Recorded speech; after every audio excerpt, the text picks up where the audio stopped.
thrilled to be here today to introduce you to Suzanne Murphy and to David. And I want to just give a little bio first about Suzanne. She has been in the financial industry for over 30 years. She has been on the buy side, the sell side, hedge funds, private equity, venture capital, and has been involved in some very, very successful exits.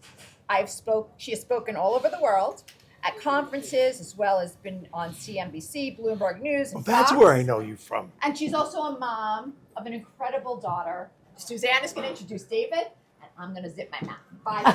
And enjoy the lunch and enjoy everything they say. Thank you so much, Liz. Thank you, Liz. And thank you for the kind introduction. And I will just follow on to what Liz commented about this comment that Brooke Shields made yesterday about making friends later in life. And I had my daughter much later in life. And the friends that I've made through having a daughter and how our lives change having children is also very valuable because you learn so many different things from so many different perspectives. And David and I met a number of years ago because we became basically angel investors in what is now 5 years later become the most successful conference company and capital introductions company in the world. We didn't know what to think of each other at first. It was love at first sight. And we came from very different perspectives in the industry, but I just came to have so much respect for David. I mean, we share very similar values. Family's really important to us. He's the father of 3 daughters. He's been married for 20. 3 daughters. They crushed me, by the way, just to let you know. And he lives in a house of all women because his wife, Laura, of 28 years, is also terrific. But David's taught me a lot about life insurance and what we're going to learn about today. And he's a CUSE graduate. Go hard. There you go. Did we win last night? That's what I want to know. I didn't say. He started in the life insurance business in 1987. He's always been on the cutting edge of both life insurance technology and financial technologies, and has done a lot of successful investing outside the insurance world, where he has also seen a lot of very successful exits involved in companies you may or may not have heard of, Quotemaster, Dynasty Financial, and just been very active as a private investor. And when I met David, he was retired. He's like, I'm rich. I'm the same age as you. Don't tell them I'm rich.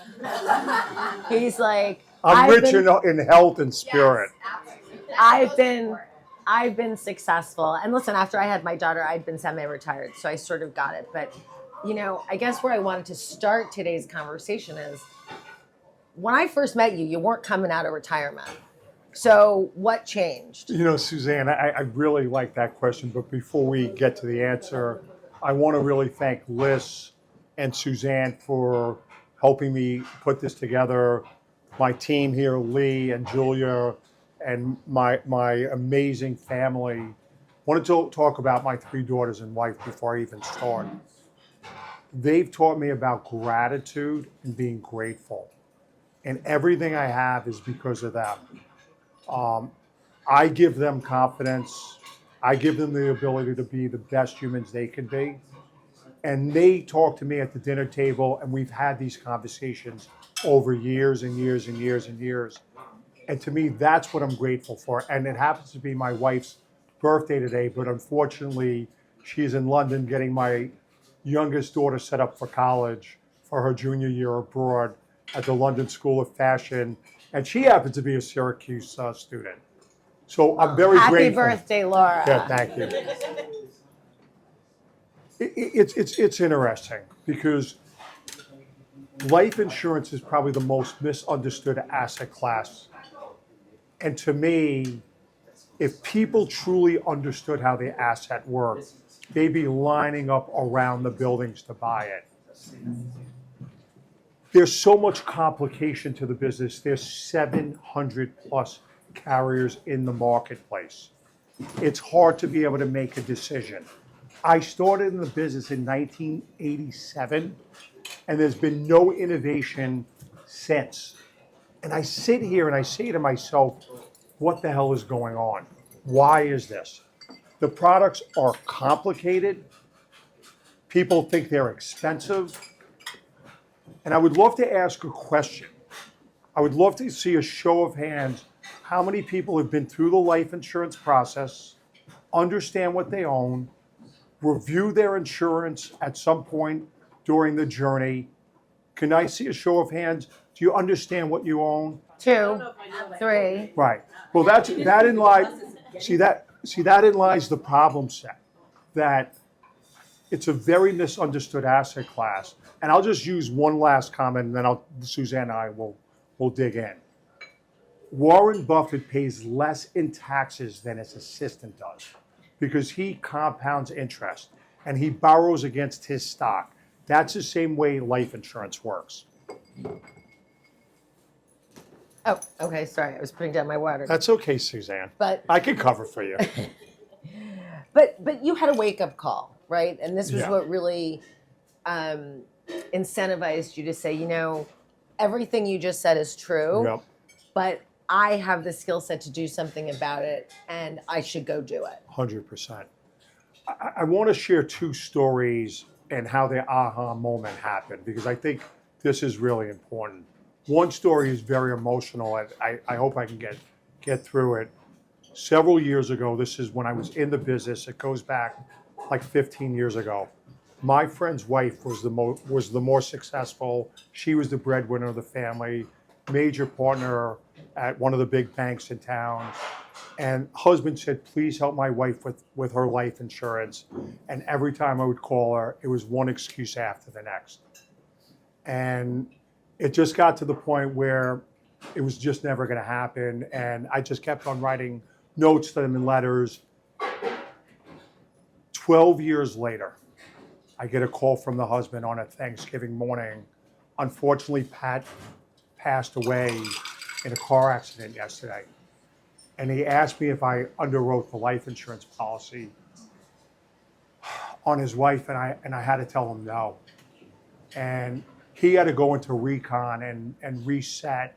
And thank God, he has 2 kids. They graduated college, but it has been a struggle for him. So it touches my drawstrings. And I go back to what I'm doing, studying an investment. 2 weeks later, and this is happenstance, a good friend of mine approaches me and says, David, I'm getting ready to buy life insurance, but I really don't understand the process. I'm dealing with a broker, and there's a lot of misrepresentations, and I can't figure it out. Can I send everything over to you to evaluate and review? I said, of course. So I write back copious notes. I send it back to him. He calls me back. I now understand what the hell you're talking about. And then he says, why did you leave the business? I said, because I had other paths I wanted to go down. He said, David, you're a subject matter expert. You need to get back into the business. And I laughed. And then in the back of my head, it all went off. And I'm like, if I could build a platform that addresses all these issues, and the issues— Questions. Yes. And issues. Yeah, questions and issues. If I could build education, take the jargon out, simplify the process, and I live by a mandate called KISS. Keep it simple, stupid. I'm so glad everyone loves that. So, And make it transparent, well, because it's been very opaque. Well, Suzanne, you bring up such a valid point, and we could dig into that. There is no transparency. It is opaque. It's complicated. It's expensive, people think. They really don't understand what the what-ifs in our life are. So I set out in motion because I understand technology well, and I've been very fortunate to be a tech investor. So I reached out to my community in the venture world.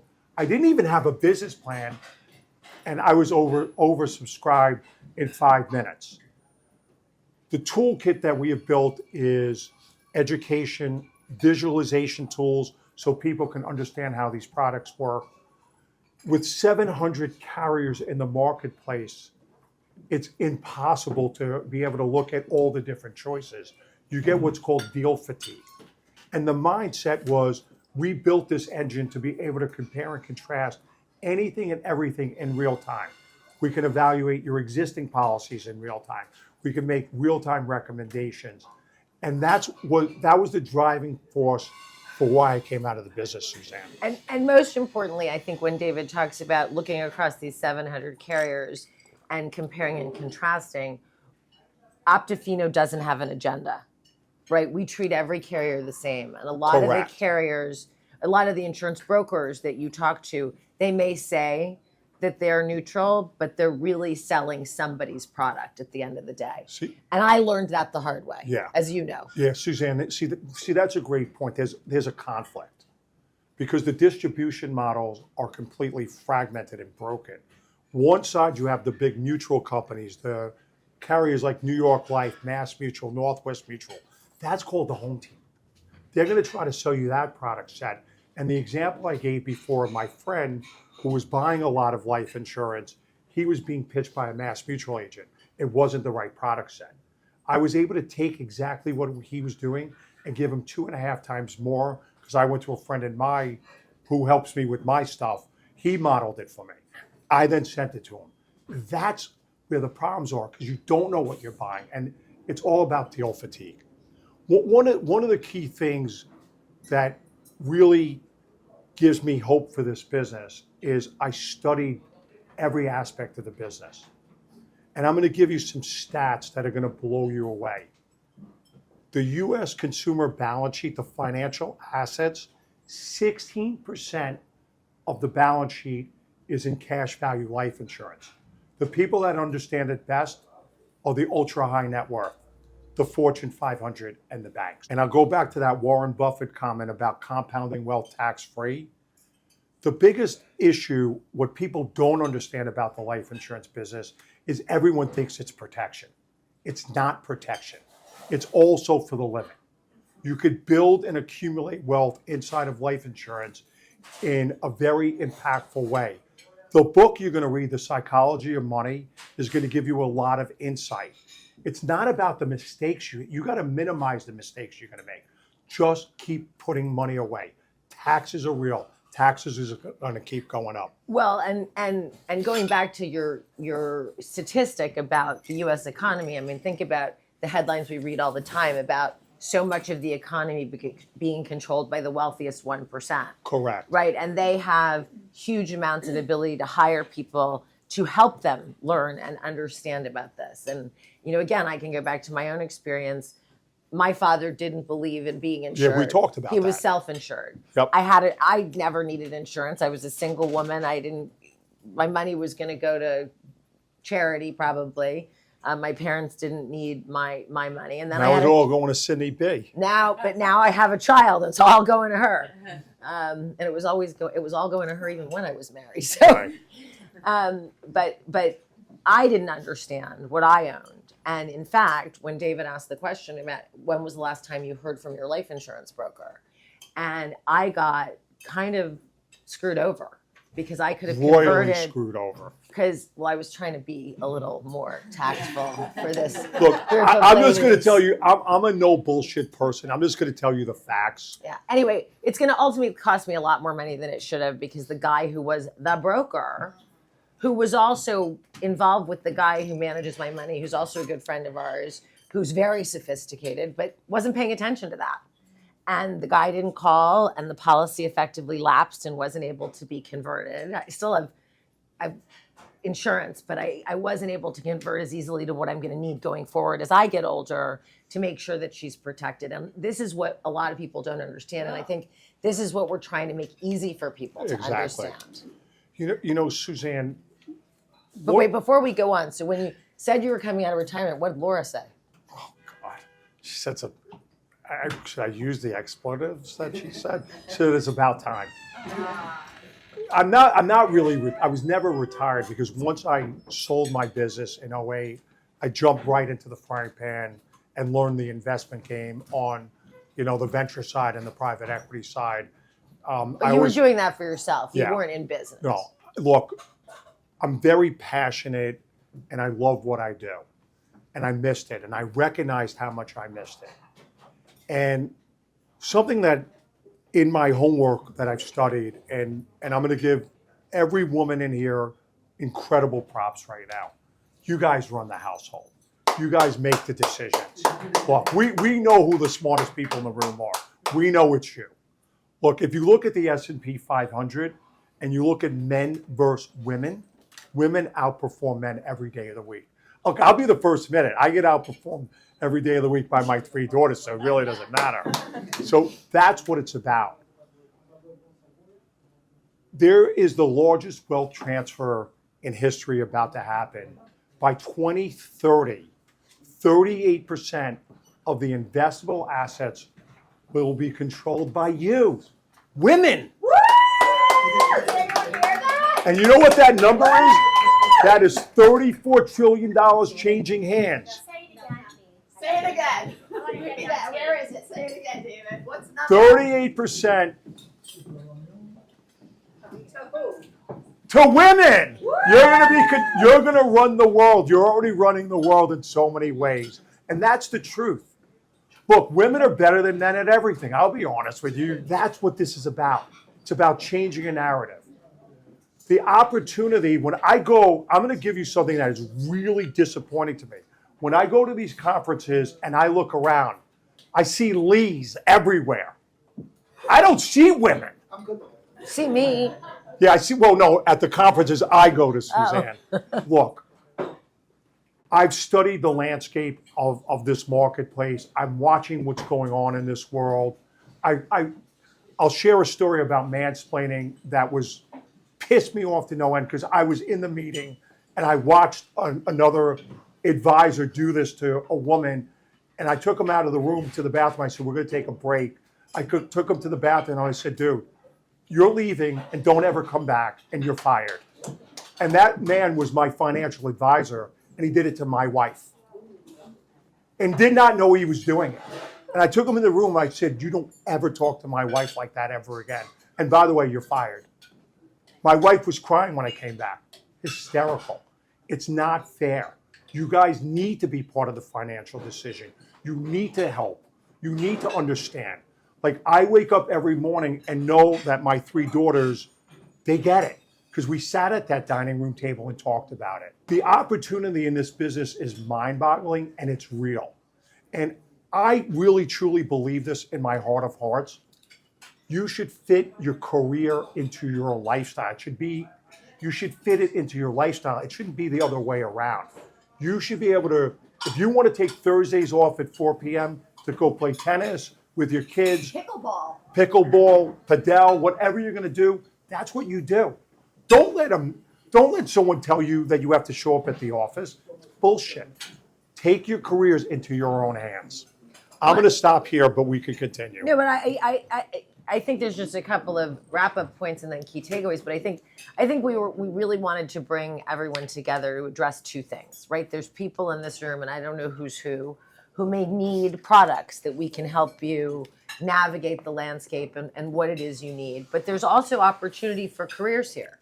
We want to hire women to either become brokers, if that's what you want to do, become referral agents where you can earn some amount for bringing business to the platform, but also education, right? Because it all starts, any of these issues start with education. And I think David feels really passionate about I love that, Suzanne. Educating women as he's educated his own daughters, and making sure that A, everybody understands, and then B, the takeaway can be, you can do with this as much or as little as you want. It's Susanna. It's either part-time, full-time. You make these decisions. If you want to make $100,000 or $10 million, I'll show you the way. What about 20 million? You could do it. Listen, I'm not bragging, but you could do it. Look, it's simplicity. It's the simple things. It's having gratitude. It's sending the handwritten notes out to people. Being professional, stepping up and being different. This business isn't complicated. People make it complicated. These brokers that sell these products, they're going to talk over you no matter what, because they don't know they're talking over you. And a lot of them don't understand them fully themselves. No, I'm never gonna downplay. I'm gonna say anyone who's in the business is good at what they do. I'll never come after you. I'll just tell you, I'll just do it a little bit better. That's been my mindset. That's how I live my life. Look, I wake up every day and I have one goal in mind, to be 1% better. Every single day. I am writing a book right now. It will be ready for April. It's going to be a journaling book to help people keep score of their life. We got to change the narrative. The one thing I say to my daughters every day, this is not a dress rehearsal. This is real. I say that to my daughter every day too. Yeah, what I would love to do is, maybe we should Let's open up for questions. Holy shit, you're so smart. That's why you keep me around. Well, you're my buddy. See, this is what it's about. It's about connections. It's about being together with people that have the same common goals. Love to open it up to questions. And please don't be shy. Yes, Les. Okay, can you please, for people like me that have auditory processing and can't, well, now, obviously, I know the answer to this, but I want everybody else to know. Yes, Les. Is this going to be an app? Is it a website? Is it a company? Is it where, is it an office? Can you tell us a little bit more? Wow, Les, that's a lot of questions in there, but I can answer it. It's one, It's a website, it's a company, it's a platform, it's very dynamic. You can work in the office, you can come to the office, you don't have to come to the office, you can work remote. My goal is to have 1,000 women partnering with us on this platform over the next 5 years. This is my first meetup of this nature. I'm going to blow this thing out with the help of others. And I'm going to put a question out, and I'm going to throw something at it to you guys. You hear about holistic, the financial plan, how everything is about 60-40. You should put 60% of your money in stocks, 40% of your money in bonds. I call bullshit to that, by the way. There's a new model. It's called 50-30-20. 50% in stocks, 30% in bonds, and 20% in what I call alternatives and insurance. One is real estate, private equity, venture, life insurance, annuities. You build the right model and you stay on that track, and it's all about behaviors. Don't change your behaviors, because that's how people go broke. Like in this book you're going to read stories about people that have crushed it and lost it all because they make the same mistake. Stay with the plan. It's all behavioral. Yeah, I think, sorry, I just want to add to that. I think that's so true, because there's actually a chart, and I wish we had it. We could probably have somebody find it. If you had just owned the S&P 500 from 1920, Yep. or the Dow Jones, whatever, Yep. whatever average you want to pick, and done nothing, you'd be way richer than most people. But the problem is, when things go bad, human nature is not to do nothing. Well, it's behavioral economics. That's what I'm Suzanne. just. Yeah, you're right. You're on it. I remember in the NASDAQ crisis, you. I was newly out of school. I had a little bit of money. I'd invested a little bit of money. You're not taught it. You're too young for that. Yeah. And the market crashed, and I was panicked. And I was like, I'm selling everything. And my father said, you make more money sitting on your tuchus than you do trying to be cute. You don't have ants in your pants. And I did, right, no spilkas. Exactly. But I did nothing, and it was obviously the very right decision. I mean, you do need diversification in a portfolio, and David alluded to that. Yep. And one of the most important things I learned early in the investment business was diversification is an interesting word, right? Because you can own 25 things and not be diversified. Correct. So the diversification has to be meaningful. You have to understand what the underlying assets of what you own really represent, and make sure they are very diversified across these different asset classes. And insurance definitely. Well, Suzanne, you bring up a point, and I think this is really important. And this is one of my favorite quotes. Everyone has a plan until they get punched in the face. Yeah. And that's Mike Tyson. Just think about that. Most people don't address the what ifs. And I know you had a question. It was a question mixed with, it's a little personal kind of a story, but I think it pertains to this. I might get a little emotional, but it's actually very personal. But so when I was 25, my grandparents died. I don't think they did proper planning, and they were like, "Hey, sorry, I get emotional." It's okay. The first time Liz invited me to something, I bawled my eyes out. But I also felt like everyone were in a safe space around us, you. it's important that I say this though. I had like a very deep connection to like what you were saying about waking up with gratitude and having 3 daughters. I'm sorry, but this is very important.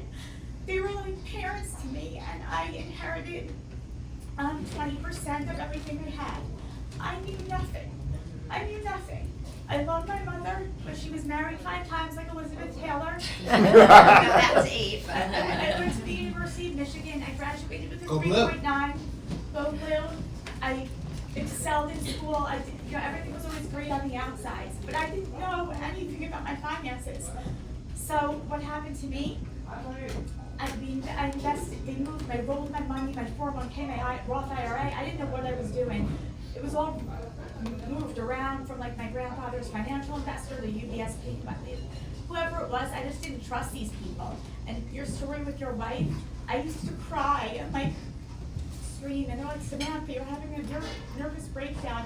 And I was having a nervous breakdown because they wouldn't answer my questions. And I had kind of like creating funds, and basically, I'm not saying this to be like, oh my God, I had so much at that age. I'm saying it because I liquidated all my funds in my 20s, like millions of dollars. And I had to rebuild. So I wake up every day. Listen, I could have jumped out of a window. By the time I was 30, I lived the life of a 77-year-old man who could have jumped out of a window, and I didn't. I like rebuilt my life. I started working in an industry, but it wasn't an industry that I felt passionate enough about. And it's really weird because I believe my car scopes on stars too, and like they said today, it's going to be like my 15 minutes of flavor thing. It's really weird. Anyway. It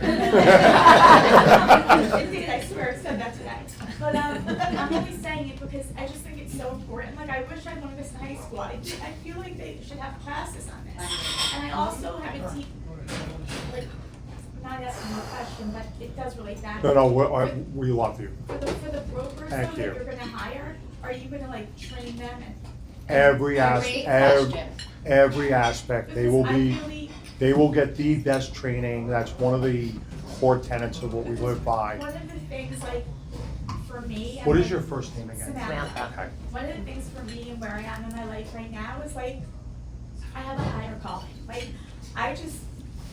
everyone always said. Samantha, you're gonna come work with us. That's your higher calling. Everyone said I should be in sales. Like, everyone said. I worked for Steve Bannon for 10 years. He's put me in the retail division because that's where he wanted me at the time. And By the way, if she worked for Steve Madden for 10 years, we definitely want her because she can put up with anything. Exactly. Was that before he went to jail or after? After, he used to call me in and go, Sammy, do you like this? And I would go, I hate it. He goes, okay, please. Is that what you wanted? And I would go, I need to go work now. He goes, why aren't you on my wholesale team? And I go, because you put me in retail. Wow. He's like, that was a big mistake. It's your, you did that, you know? But my point is, I know that I always, like, I was like, why wasn't I a teacher? And I was like, why wasn't I a lawyer? Like, I had to get lawyers involved at one point, and they're like, you should have been a paralegal. And I'm like, I won't be a paralegal, I should have been an attorney. I didn't take the LSAT so because I was rushing to get out of it. You know, at the time I was like, go, just like on the Ferris wheel. But I didn't take the LSATs because I got engaged my senior year in college. Big mistake. I was like partying in Michigan at the same time as I was doing well. So I was like, no LSATs for me at that Can you time. just graduate Michigan last week? No. But, I was at your national championship last year. Wait, no, Annie next list, and then I want to. No, but I want I to say add something. something. Okay, I'm you really go first grateful to then. be here. I'm sorry that I got emotional, but I didn't really understand what I was coming to at And that's first. great, and that's actually the reason No, that. Samantha, I want to applaud you for your courage and your strength at the same time. And I'm going to share a quick story. So one of my really close friends was the #1 pick in the NBA draft in 1990. His name is Derek Coleman. Derek Coleman went on to make $110 million in his career. And Derek went broke. And Derek did not have any help, and I begged him to do certain things, and he didn't listen to one thing I said. And what you said before, I took this in college at Syracuse University. I donated a life skills and financial literacy platform for all student athletes and then for the whole school. So we believe, my wife and I truly believe in education is the key. And, okay, who, Wait, I wanted to. oh, I'm sorry, Suzanne. add on to that, just because part of your story resonated with me, and I think what David said is absolutely right, but I think we need to start earlier than college. Oh, yeah. Well, you'll see, And I think- I agree with you, Can I Suzanne. finish? Oh, I'm sorry. My daughter acts a little bit, right? And so I'll never forget when she got her first paycheck. And she's like, Mommy, I thought I made $1,000 for that Oh, job. wow. This check is only for whatever it was for, $600 or. And I said, well, let's look at all the line items. Some money had to go Wow. to this trust account that you can't touch. Some money goes to your agent / manager, whatever. And then that bigger number that you see, that's the government. And she's like, what? They're taking my money. So unfair. And I said, this is what you have to understand. So, and she was like 10. Well, Suzanne, see, if people understood life insurance, you can disinherit the government. That's what these products really do. If you're putting money in your 401k plan, the government still controls it. You put money into life insurance, you never have to pay taxes if it's set up correctly. Right. Annie had a question. Oh, hi, how are you? Hey, Annie. Hi. This is just an educational question. A few things. Number one, so many of us have term life insurance versus cash value, and I only know about all the cash values because I'm in real estate, so when I do people's assets liabilities, I see cash value versus term, and people always get confused. So I go, yes, I have life insurance, and then I say, well, is a cash value or a term? They're like, term. I'm like, that doesn't count as an asset. So can you please explain to everyone the difference? And then the other thing I'm curious about is I have a family member who went to the doctor years ago, very honest with their doctor, and innocently said, sometimes I have a hard time with alcohol. So this is when he was single, and the doctor, just said, here are programs, here are this or that, whatever. It was a very nothing conversation. He was being honest with the doctor. Years later, when he went to get life insurance, it was in the file, and he had a horrible time getting insured. And I was wondering if that's something you can discuss when people have things in their medical records that cause. I might turn that over to my friend Lee to discuss that aspect of it, but I'll answer your first question. Sure. Thank you. The way life insurance works, look, you're either buying it for a temporary period of time because there's a family obligation and you want to make sure that's taken care of, or it's for a business opportunity. Most people don't understand, and I'll go back to this whole misunderstood asset class being life insurance. You can buy what's called, in 1913, the Congress enacted widows and orphans and life insurance being tax-free. And I go back to the comment about 16% of the wealth in the financial asset is made up of cash value life insurance. So that should tell you the narrative that the really rich, the banks, and the Fortune 500s get this. And they're putting money away in droves. And you could either do it in fixed income, you can do it balanced, or you could be aggressive. The thing about the medical records is what our team does, and Lee runs that part of the business for me, is we sit down and understand exactly what's in your medical history. And then we write a letter to the carrier explaining all what I call the debits on whatever, if it's alcoholism or something, we try to explain that away. And then we have a lot of power because we're partners with a group that does about $1 billion of this. So they give us a lot of power. So we know how to talk to the carriers appropriately in the right way. Okay, but can you again explain, like I still don't understand, you keep saying 16% is cash So, value. I'll jump in for a second. Is to answer your question, I think pretty directly, is there's a difference between renting and owning. Term life insurance is I have it, but renting it for a period of time with the potential that I have an option to purchase it later from a real estate perspective, right? I'm renting with an option to buy. Wow. That's essentially term insurance. Okay. Versus permanent cash value, which I permanently own, and I generally purchased it at a fixed cost that will be fixed in perpetuity of ownership. So you have to pay, like, I'm looking at this number, $5,000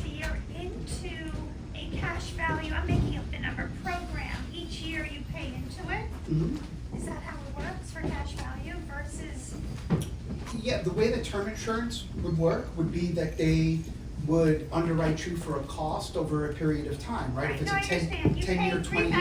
$3,000 a year, and if God forbid you die before 72, your family gets paid out X amount of dollars. Correct. What's And- the difference between that and cash? Well, the difference is cash value grows up in the policy. There's friction costs. So you're going to pay what's called the cost of insurance. And what we do is we'll take a traditional investment and compare it against life insurance so you can see how the models are working. Did you? I was going to say it a little bit differently, just more simply, that term insurance, as Lee said, you're renting it, you're paying rent every year. You know, at the end of whatever the term is, it's over, you get paid out. Now, where I got screwed over, which people don't understand, there is an option to buy. My broker didn't call me. I didn't take advantage of that option to buy. You don't get paid out unless you No, but die, right? correct, but Let me let me just finish what I was going to say. Okay. When you buy whole insurance, you're paying a premium, which the insurance company is getting, but you're paying more in, and that's your cash value that accrues to you as it the grows. cash value grows every year, and at some point in time, if you want to pay it off fast, you can. You want to pay it over time, you can. And then you can borrow against the cash at any time. The death benefit is fixed and permanent, and as long as you make the premium payments, the death benefit will always be there for you. And then you can borrow against the policy if you want to use it in retirement or a passion project. You know, there's two equations. There's an accumulation policy where you can accumulate wealth in your lifetime to build up so you can use it for a passion project. McDonald's and JCPenney and Walt Disney, all three of them borrowed from their cash value policies to fund their businesses. Yes. Isn't there a penalty for that? Is there a penalty for that? No, there's no There's penalties. a pen on the 401k. Only on the Okay. 401k. but That's for different. At Yeah. age 59 and a half. Yeah. There's no- Think about life insurance as disinheriting the IRS. You have this wrapper for widows and orphans, and it allows you to put money away on a tax deferred basis, and then you can borrow it out tax free. So you never pay the government taxes. The only time you pay tax is in the event you decide to cash the policy in or the policy lapses, and anything above your cost basis is then taxable. Two questions. Yes. One is, if you have term, and do you always have the option to convert that to whole? Actually not, because Depends there on are the policy, different, right? there are different, like Suzanne's example, she had a very large term policy. She had a conversion privilege for a certain period of time. It blew through the conversion period. Now she has life insurance for another 8 years, and then the policy will end up going away because she lost the conversion rate. The way we design our policies, if you buy term, we always make sure the conversion rate is there. And part of the things I said earlier is about aftercare. We will make sure that every year you know how much time you have to convert your policy. Yes.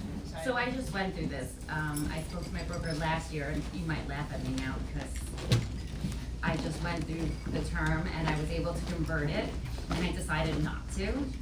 So I don't know if that was like a financial faux pas, like, oh my gosh, you didn't convert it. Well, But it I didn't depends upon convert it. what you're trying to accomplish. It was super expensive. It didn't make sense to convert it. I just decided to buy more term See, to but make the lapse up from.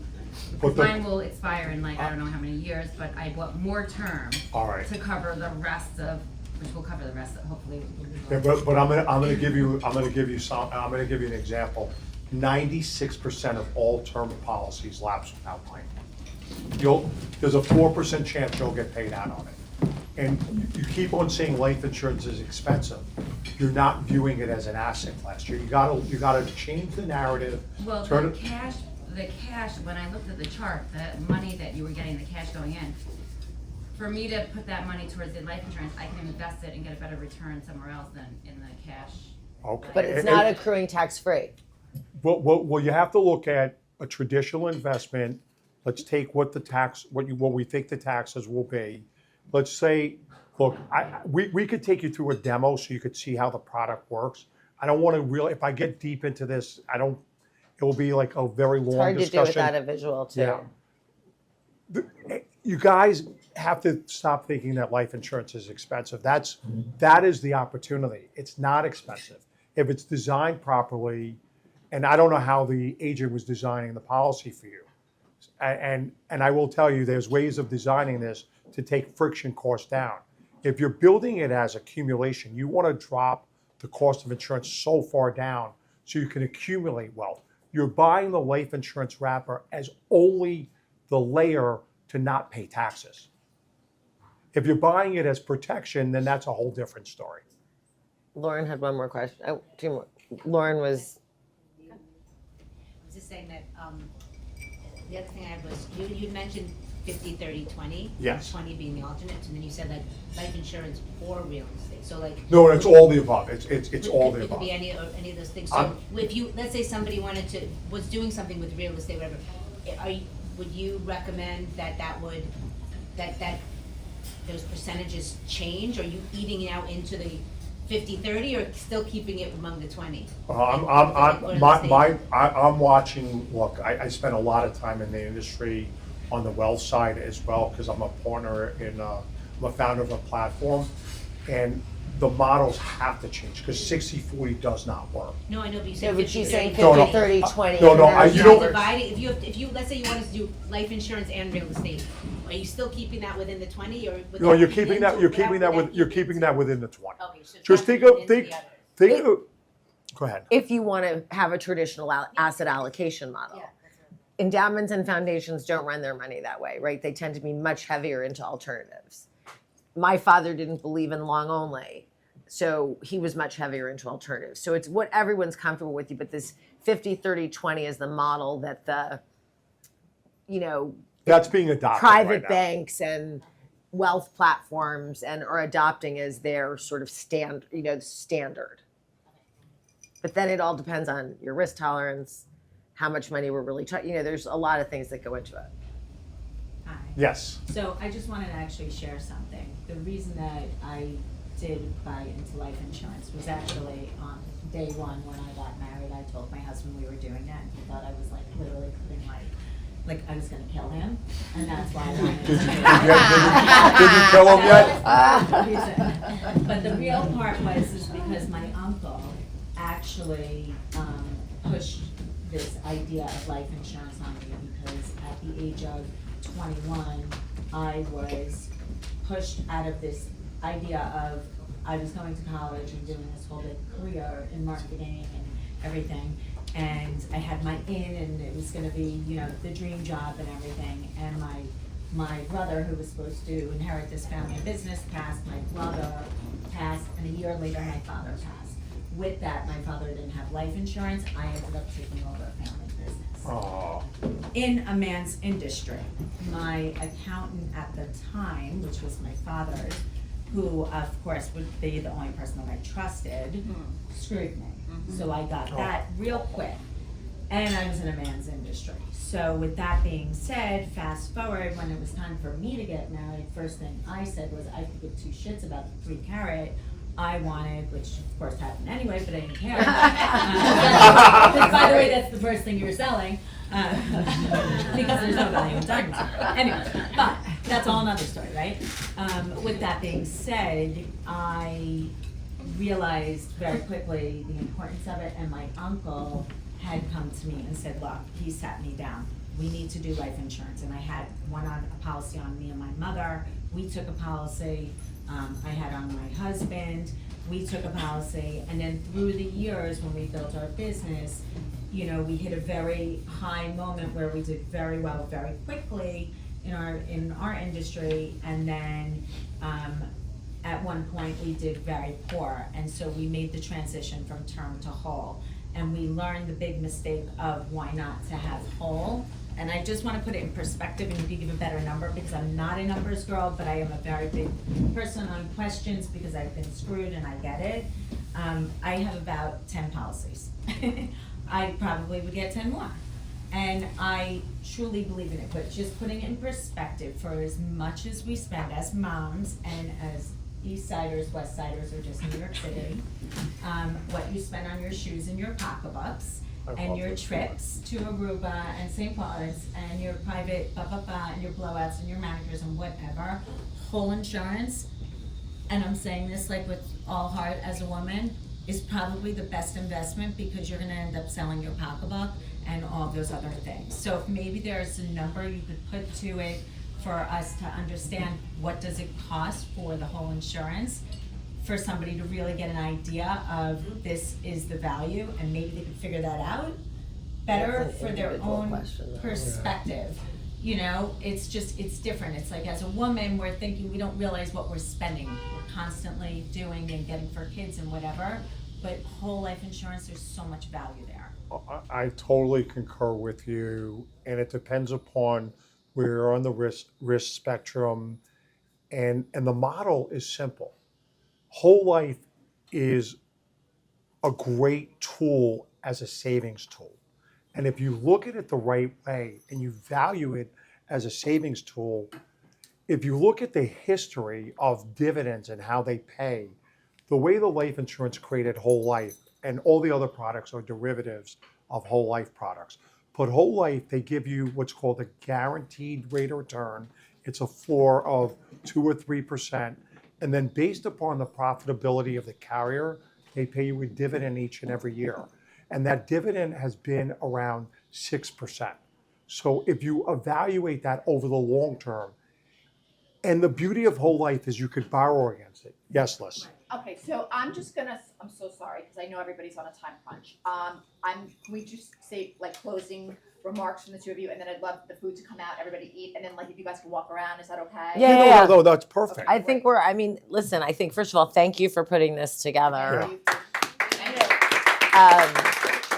And I really think we've covered a lot, and I think we've left you with a lot to digest, think about, and you know, Lee's here. I'm not the expert by any, you know, I know enough to be dangerous. You are dangerous. He's making me take my life insurance exam, so I'm getting there. But David's here and certainly knows more than anyone in the business. And then obviously, all the questions don't have to be today. We're available to you as a team and as a group. So thank you for coming. I just want to say something that Yes. I knew nothing about life insurance until this luncheon. All this is like a lighthearted thing. The only thing I knew about it was from a 1950s movie called Double Indemnity. That's a good movie. That was my like extent of the knowledge. Well, I'll tell you a great movie to watch is Groundhog Day. There was a life insurance salesman in there. Yes, His name was Ned Ryerson. Yeah. Great movie. Exactly. Okay, I just wanted to add a group of women collectively, what's running through my If they head, can whether start you're married or clearing. not. Yeah, tell them to start feeding people. Is, The women must be hungry. Yes, is that I think that I'm starving. I'm not hungry. that sometimes we fall into like the man of the house is taking care of all of that. We just kind of I'm just, you know, so it's important as your platform is maybe, you know, women centric. No, it's not. No. It's not women's. It's not women centric. It's for everyone. But my mandate is to bring women into this business and help women think about it the right way. I'm not pinkifying this business. Let Sally Krychek do that with her platform. I'm not interested in that. Yeah. This is for everyone. I'm about people, and I'll share with you this last comment. I looked around the room and I watched everyone's eyes, and I really appreciate, you know, hearing Samantha, your comments like blew me away, and I really appreciate it. But listening to everything everyone said, there's a revolution going on, and it's time for you guys to take control of it, because it's bullshit, and that's my last statement. It's bullshit.